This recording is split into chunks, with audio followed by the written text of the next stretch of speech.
Comic Book Savant, episode 323.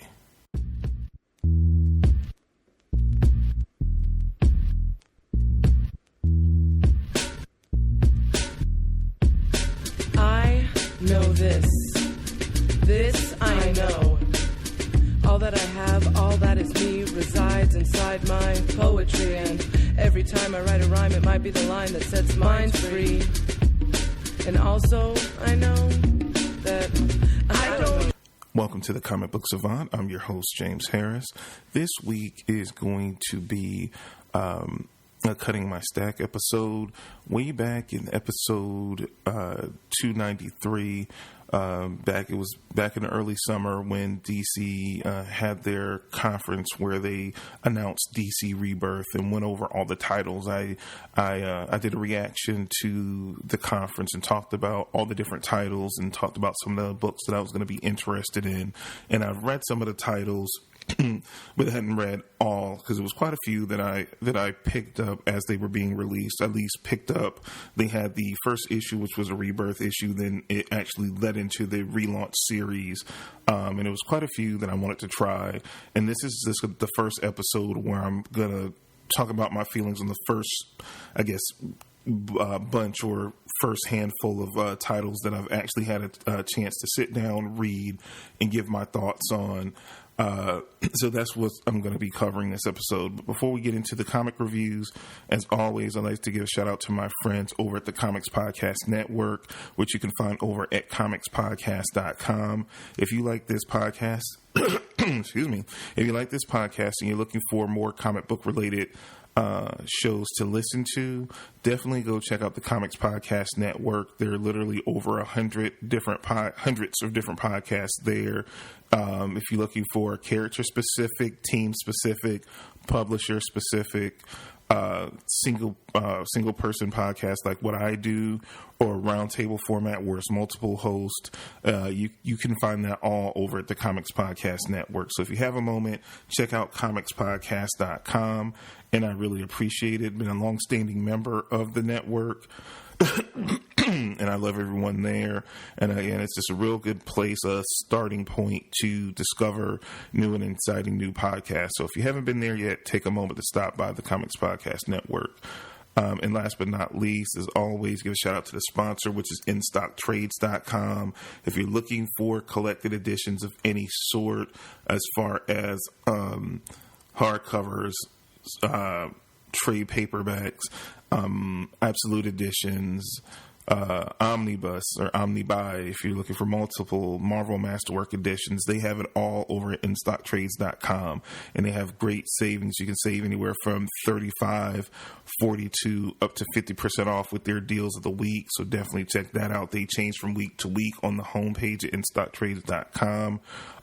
If you're a U.S. customer, any orders $50 or more, you will get free shipping within the U.S., but that is only for U.S.-based customers. If you're an international customer, don't worry. You still get all the great savings, and they have some of the most competitive international shipping rates around, so you can still save quite a bit on your deal. So definitely, if you have a moment, check out InStockTrades.com. If you have used them based on the show, definitely drop them an email, let them know that you heard about them here on the Comic Book Savant. That I would greatly appreciate. That this further helps the show.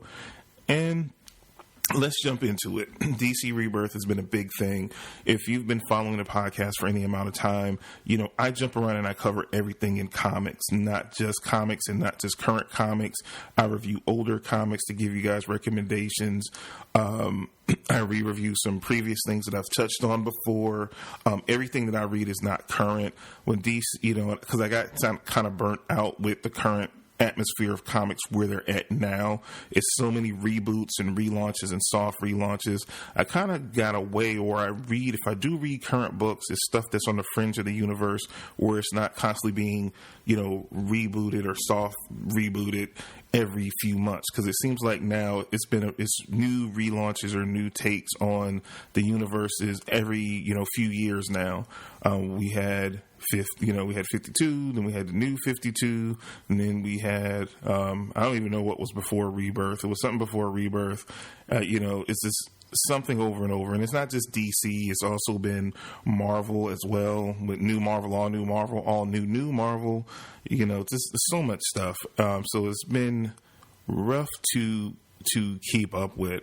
So I like I said, I picked up some of these titles, you know, I talked about back in episode 293, and I went way in depth in all the different books and what I thought looked interesting. So the first book I'm going to talk about is the DC Universe Rebirth issue 1. This was the Kickstarter going into Rebirth, like the primer issue that was written by Jeff Johns. The artist on that issue, it was like I must think it's a double size issue when that was released.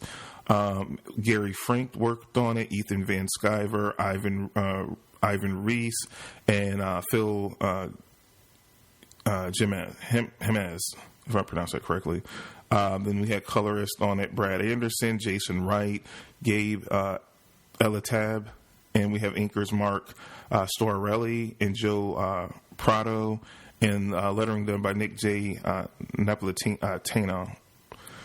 And this was a really good issue. This was a real primer. The main story, the heart of the story, really centered around Wally West trying to make it back to the DC universe proper. He had been lost or tethered into the Speed Force, and he was trying to go to different people that he might be connected to that could remember him and help be his anchor back to the world proper.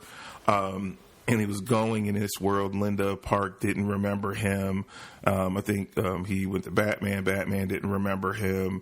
And finally, he made it to Barry Allen, and Barry Allen ended up being his tether to save him.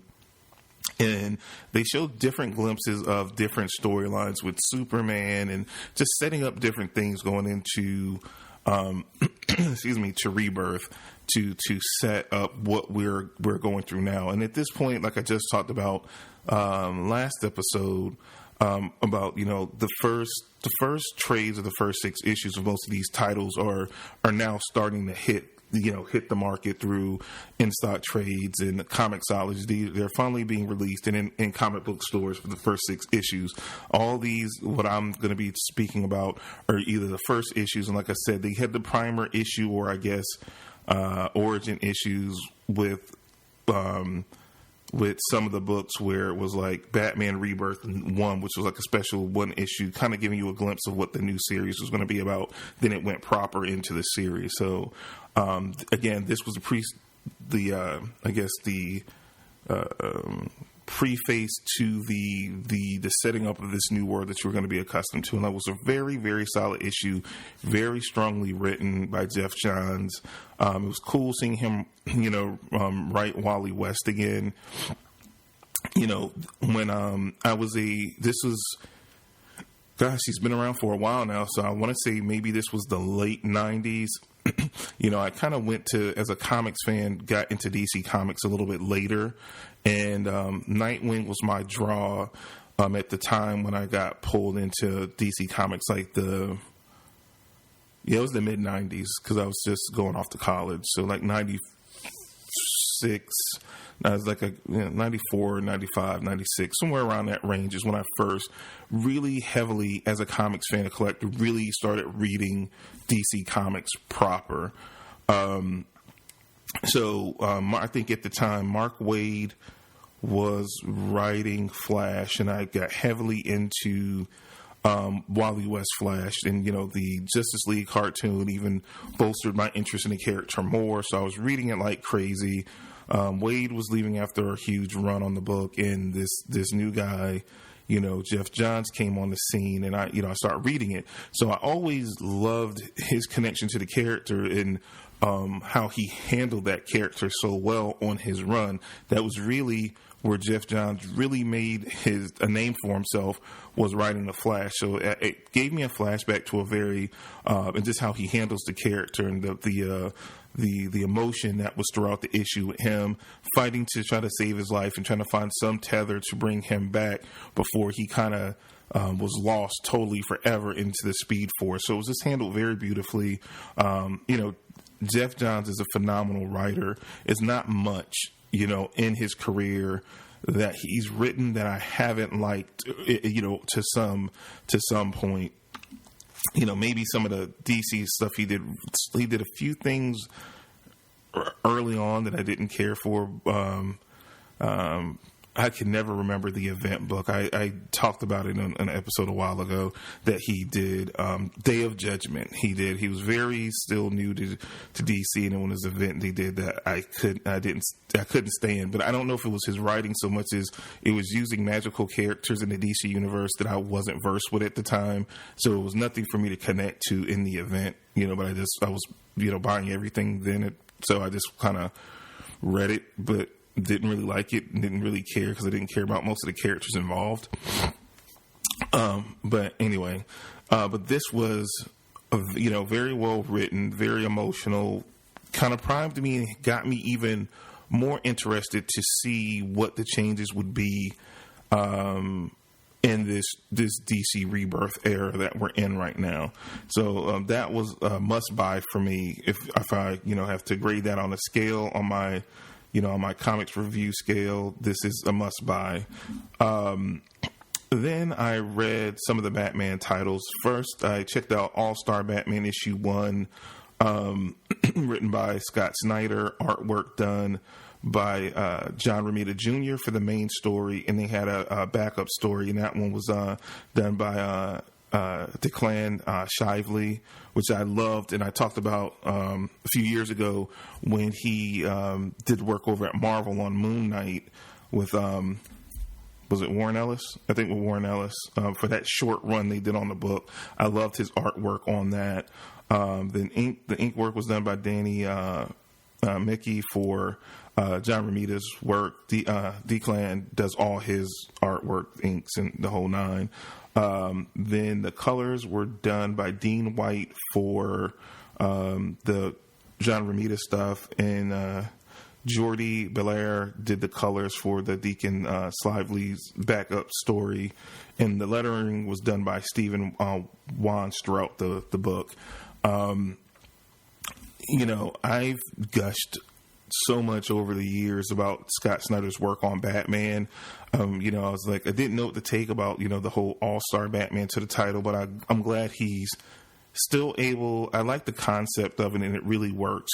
And, the All-Star title to any character just always left a bad taste in my mouth because, when they came up with this concept for the All-Star line, they initially did the Frank Miller, Jim Lee, All-Star Batman, it was plagued by delays and so many different things. And then we had All-Star Superman, which was, super successful, by Grant Morrison and Frank Quietly. And we never got the, what was it, the All-Star Wonder Woman? I can't remember who was even supposed to do it. That was rumored for so many years that never materialized.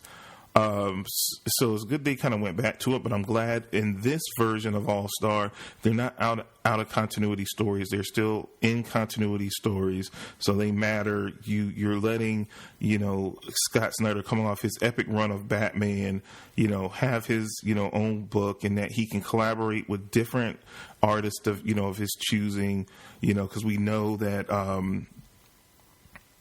Greg Capullo, took a sabbatical from DC and doing the project over at Image, and they can come back later and do another Batman book or continue this book. But in the meantime, Scott Snyder, because he had so many great ideas with Batman, that he can continue, writing and getting to some characters that he didn't get to in his other arcs. With Batman, he could do over here and collaborate with so many artists. And just looking at this first issue, and I've talked about this, numerous times in the past where, for a long time when I was a kid and John Romita Jr. was just starting out in his work at Marvel with... he did a lot of X-Men stuff back in the early 80s when I was a kid. Excuse me. And I was never a fan of his artwork. I always thought it was sloppy. His line work just wasn't good. It just turned me off for whatever reason for a long time when I was a kid. And when they did, what was it? When they did the Heroes. It was Heroes Reborn, but it was when they did the whole brought the Image guys back and took the main Marvel universe away for like a year and did the re-envisioning. I can't even remember what it was called now, but I remember when they came back, it was like Heroes Reborn, and John Romita Jr. did Thor. It was just like I finally saw his artwork for the first time, and from there, years later, from Thor, he did the run he did on the Amazing Spider-Man with John Michael Straczynski, to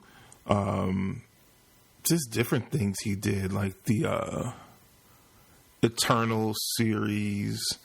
I can't remember who wrote that. I didn't care for the series that much, but I loved his artwork. It was just like I finally start seeing his artwork for the first time, and his style is very unique to him, which is cool because so many artists you find nowadays kind of, some still have their unique style to themselves. Other people, try to get so photorealistic. It's a lack of identity in certain cases with some comic art out there, and he's one of the true masters that he just has gotten, to me, better and better and better over time. With the stuff over at DC, since he's went over to DC, I'm not a huge Superman fan, but I've seen certain pages and panels he's done that really has caught my eye. He's one of the treasures in the comic industry, and he's been doing comics. He's been in the business. His father's legendary, and I believe John Romita Jr. on his own now has become a legend in his own right. He's been doing comics since I was a kid. I guess I've grown up with him. I mean, I don't know how young he was in the 80s when I was reading him doing Uncanny X-Men comics, seeing his artwork to now, but he's been actively working in comics. That is, I was, 10, 11 years old in like the mid 80s, we're at 2017 and he's still going strong, and he has such a huge portfolio. But I just loved his artwork through all this. I love his Batman. I love his Two-Face, just all in the different takes he did on the different characters in this, and just coupled up with Scott Snyder, because he's just such a good, I don't know about him, right? Because he's synonymous with Batman now. I don't know if I could see him writing another character. He has such this wonderful connection with that whole world of Batman, and he's enriched it so much with the different stuff he's done. I'm kind of scared to see him write another character. With Jeff Johns, he does his magic on a book and he kind of leaves it. It's like Scott Snyder, he just loves the Bat universe and he writes it so well. It just sucked me in. I got to get the rest of this. I guess I'm just gonna get the trade, because I just bought the first issues. Like I said, to just not overcommit and buy too many comics. Like I said, I'm on a limited budget now, so I try to pick and choose what comics I get when, and make sure I'm actually gonna read them, which I'm gonna I've talked about before about trying to wrestle with my ever-growing stack of just books that I need to actually read. So I try to pick and choose, but this is definitely, it was a must buy, and I'm definitely looking forward to read the rest of this first arc. And, I know the book has been going strong, so I'm looking forward to, reading this. This is definitely added on my comics that I must buy and must keep up with. Next book I'm going to talk about is Batman. It was Batman Rebirth was the first one that I read. This one was written by Scott Snyder and Tom King. Artwork was done by Mikhail Janin. The colorist was June Chung, and lettering was done by Deron Bennett. This was kind of a primer that Scott Snyder collaborated with Tom King. Tom King is writing the ongoing Batman book now. I really liked it. It was interesting, a different take on Batman. I'm not too familiar with Tom King. I didn't read. I think he was writing the Grayson book, which I read an issue or a part of an issue.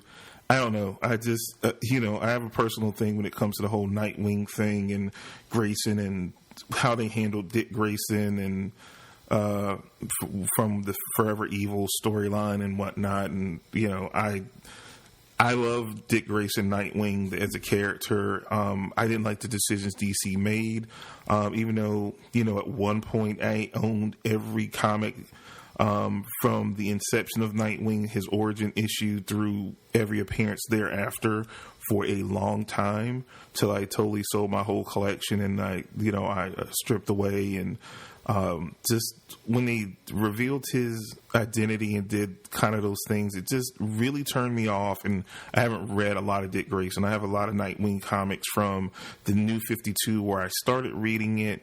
I have a huge backlog where I just lost interest. And, you know, unfortunately, I had heard of Tom King. I heard he was doing a good job on the Grayson series. Just, you know, in my mind, I didn't like the changes they made to the character, so it just prevented me from really going forward and giving it a try.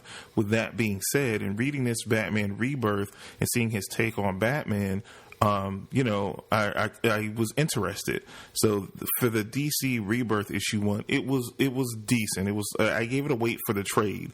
It piqued my interest. It wouldn't be something like I would rush to buy immediately, but it was like something I would pick up when it was on sale or pick up in trade. Based on that, though, that it did pique my interest, and it was written in collaboration with Scott Snyder. I wanted to see how much was maybe Scott's influence with them trying to transition the book over and to put it in Tom's hands. So then I got the Batman issue 1, where it was just Tom King, and that one was written by Tom King, artwork done by David Finch. The ink work is done by Matt Banning. Colorist is Jordi Belair, and the lettering was done by John Workman. And it was a solid read. Again, it was continuing on the seeds that were kind of laid in the Rebirth issue 1, going into Batman issue 1, and solid read, a good read, a book that I would buy. Again, I wouldn't have to rush. It wouldn't be a top of my stack, but it would be a top tier book for me to read because I love Batman as a character. Definitely impressed by what I'm seeing with Tom King. I think he's taking his own spin. I think he's definitely making the title his own, yet respecting all the stuff that Scott Snyder set up before him. It's very much still that same world, but you're seeing a different take on Batman. You can see that he definitely has a love for the character in the universe as well, not just dealing with Batman, but Alfred and the surrounding characters, which gives me hope that they transition this book and put it in good hands. And now I'm more interested in going back, reading Grayson, the Grayson stuff and the Nightwing stuff, and you got a new Nightwing book as well that I'm gonna talk about as well. So it definitely gives me hope, in this Batman title. Again, it's not a rush out and get for me. I think the trade for this literally just came out, I think, last week. Something I would be interested in taking a look at for sure. So, like I said, I give that a good read. And the Rebirth Batman issue 1, it was a wait for the trade. It was a decent read, but again, it's not a top tier like run out must get, but it's a solid book if you like Batman. It's worth giving a try if you haven't yet, and you probably just want to pick up that Batman Rebirth trade that has the first 6 issues in it now at this point since it's out. And then I tried DC Universe Rebirth Detective. I guess that's the name of it. DC Rebirth Detective Comics 934 and 935. It's pretty much the same. Let me make sure. Same creative team on both books. We got James Tyon IV, Eddie Barrows on the art, Ebner Fiera on inks, Adriano Lucas on the colors, lettering done by Marilyn Parizzo. And I really enjoyed both issues of the book. I was really blown away. I read the Rebirth Detective Comics issue 1, I think I talked about it on a previous episode of the show. Really enjoyed it. This was one of the most interesting concepts when I first saw when they did the announcement back in episode 293 when I did the reaction. I was really surprised because they were going with the team dynamic for Detective Comics, and you saw the team. They had the Cassandra Cain Batgirl, they had Spoiler, Red Robin, Clayface, Batwoman. So I was really intrigued by like where they were going for this, and I really like it. James Tynion has proven like he was doing backup stories for some of Scott Snyder's run, on Batman. Digging into like Bruce's origin and the backup stories and stuff. He's a very competent Batman writer, and that's one thing I can say, that DC has done over the past like 10 years or so. They've built a good stable of writers for the Batman universe, and they're close to one another. They collaborate wonderfully, and so the overall universe, not just Snyder's work, but again, all the stuff around, they've really worked and have a tight unit over there at DC when it comes. They understand how important Batman is to the DC universe, and they have a great stable of writers that they can put on these books and continue to grow from seeds from the good stuff that the different writers before them have written, and carry those seeds through and even build on top of it more.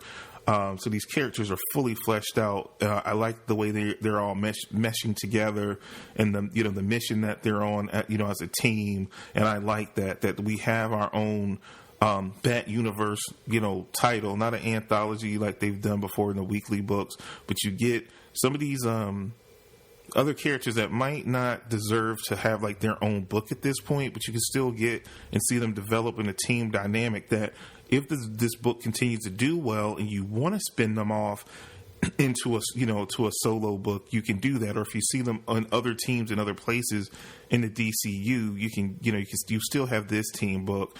And it's cool that, Detective Comics is, Batman has enough books of his own, and he is a major character in this book, but he's not the main character in this book. That's what I really love about it. So you get to see some of these secondary characters that over the years they built up in their lovable characters. Like I always loved Spoiler, and I loved her brief run as Robin, and I always loved the Cassandra Cain Batgirl. Like I loved that series when it originally came out in that original run. I really fell in love with that character. To see them back matured and seeing them try to mesh together and building up as a team against this very menacing threat really is probably been my most anticipated out of the books when they were announced, and been one of the most fun books. I've really enjoyed what I've read so far, with the Rebirth primer issue and these two after. I really enjoyed it. This is another series that is a must buy for me. I definitely want to continue checking out this series.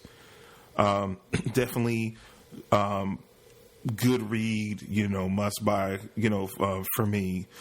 So it's definitely moved up on into my must buy comic list. Next is Nightwing. I read Nightwing Rebirth issue 1. It was written by Tom Seeley, artwork done by Yannick Paquette, color work is done by Nathan Baron, and lettering is done by Carlos Mangal. And like I said, my whole spiel about Nightwing. I know I think in the beginning, Tim Seeley and Tom King both were writing Grayson. I gave this a try because, like I said, I've been super apprehensive. This was a must-buy for me. I feel like Tim Seeley definitely has a take on the character. I like how it primed a lot of stuff that happened in Grayson and like where he's at now, and the whole reasoning behind the Nightwing name and why all the different names and all the different changes he went through. Like I like how this issue sets up how he comes back and why he dons the outfit of Nightwing. I like how it really condensed and caught you up on all the happenings from the Grayson series without me having to read it, so I can move forward with the character if I wanted to into this new Nightwing series. So I'm definitely interested. This was a must-buy because I loved it, Grayson as a character, and he touched on the whole history, and they even reiterate the story on how Nightwing got his name, and not, and this is not a spoiler because this has been out in the comics for as long as I can remember. about how Nightwing it wasn't anything based on Batman or Batman related or being linked to Batman, that actually he got his name from Superman. And when he was traveling in his travels, contemplating what he was going to do with his career as a crime fighter, was he going to stay Robin or do something else? How he went to visit Superman in Metropolis, and he told him this story about these two superheroes, in Krypton. One name was Firebird, another one was named Nightwing, and what his name meant and what he was a symbol of. And he told him that story, and he loved the Nightwing the character from the stories that Superman told him. So he thought he donned that name in honor of that, and he talks about that. So it lets me know Tim Seeley knows his Dick Grayson and knows his Nightwing, because sometimes you see writers come on books and they don't know the full history of the character. I even like the fact they're setting. I always thought one of the biggest mistakes DC made with the Nightwing character is, I loved when the Nightwing series, original ongoing series, started in the I want to say 96, 97. He was in a town a little ways from Gotham called Bloodhaven, and I can't even remember. It was way before the new 52 and all that they had this whole incident that happened, and Bloodhaven was totally wiped out.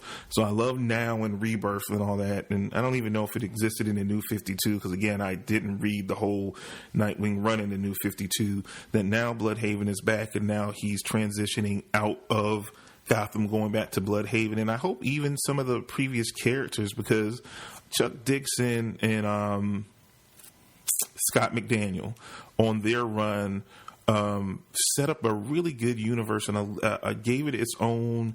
The city had its own personality. The supporting characters and the characters in that world, they did a lot of world building that they just wiped away, that was really rich with character and personality, that I would like to see some of that stuff, because I feel like it's integral to Dick Grayson and Nightwing's history.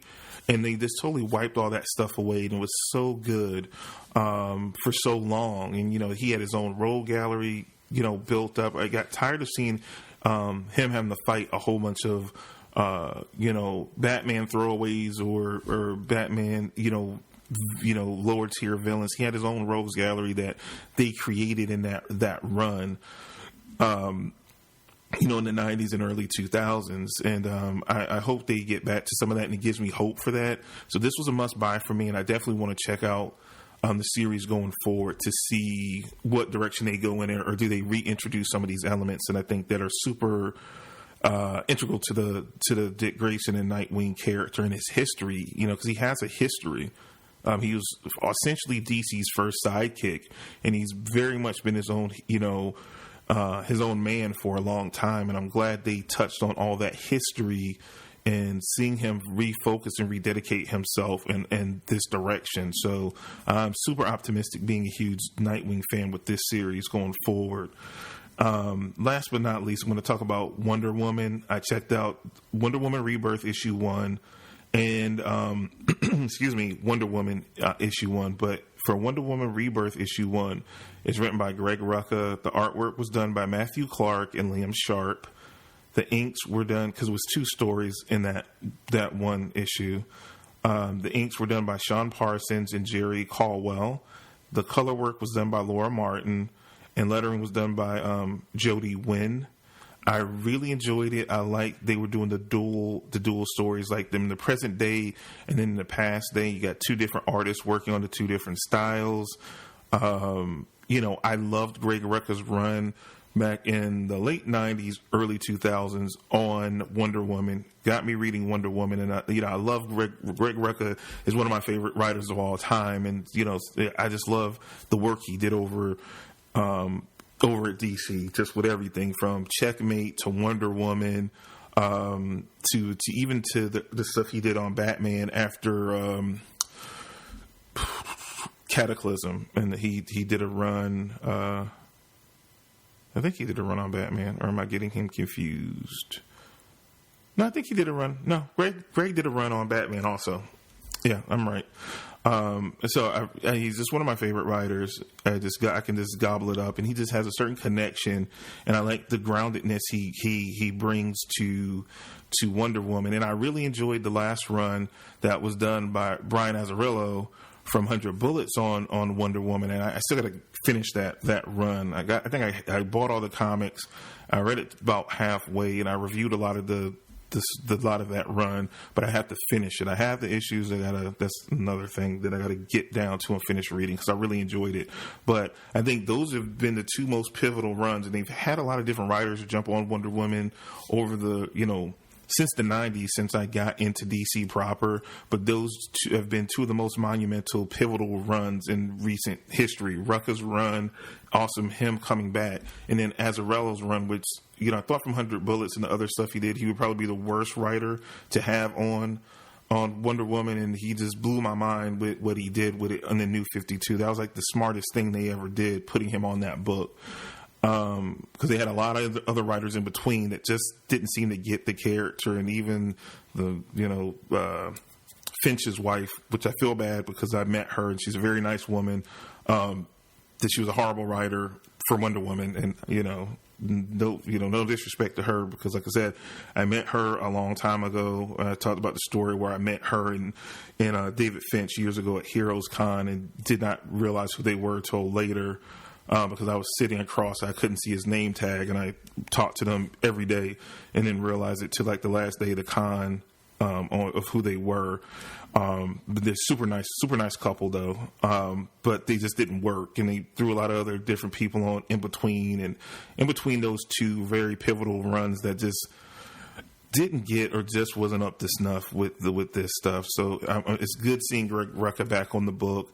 Because it kind of just tanked right after Azzarello finished his run on the book, and he really needed a shot in the arm. So Greg Rucka coming back, saving this book, I'm so happy, because with them elevating Wonder Woman in the movie coming out in a few months, they need a strong comic presence, because the movie's going to draw people in to want to pick the book up.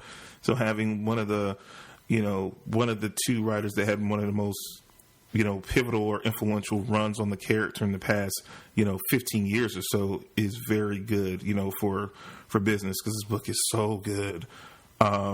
So the Wonder Woman Rebirth, like I said, was just setting that up, that he was doing this year one, this dual storyline for present day, and then you're getting a look at the past and acknowledging all the convoluted history when it attached to the origin of Wonder Woman and all that stuff. He's addressing all that, facing it head on, and doing the two different stories. I really love. He really has that thought and planned out. It set the table for all that, which they explained in the presentation.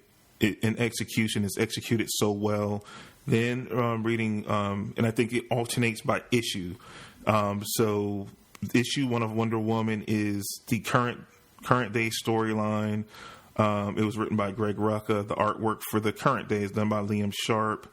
Color work is done by Laura Martin. Lettering is done by Jody Nguyen.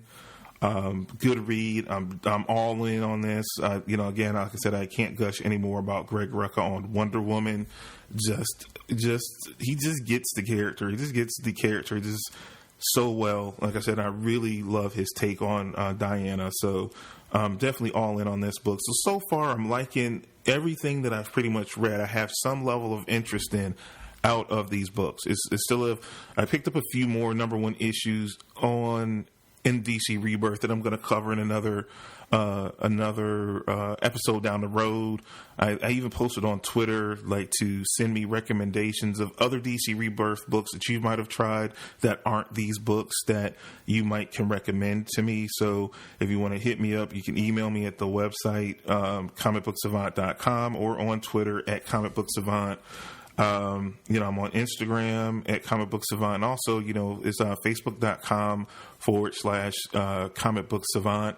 You can hit me up on the Facebook page as well. All the places, and I try to check them pretty frequently. And I've, talked to some of you guys that have hit me up on Facebook. I don't shy away from, communicating with you guys. If you're listeners of the show, you hit me up. I definitely will respond. I'm not on there daily, but I try to check it pretty consistently across the board.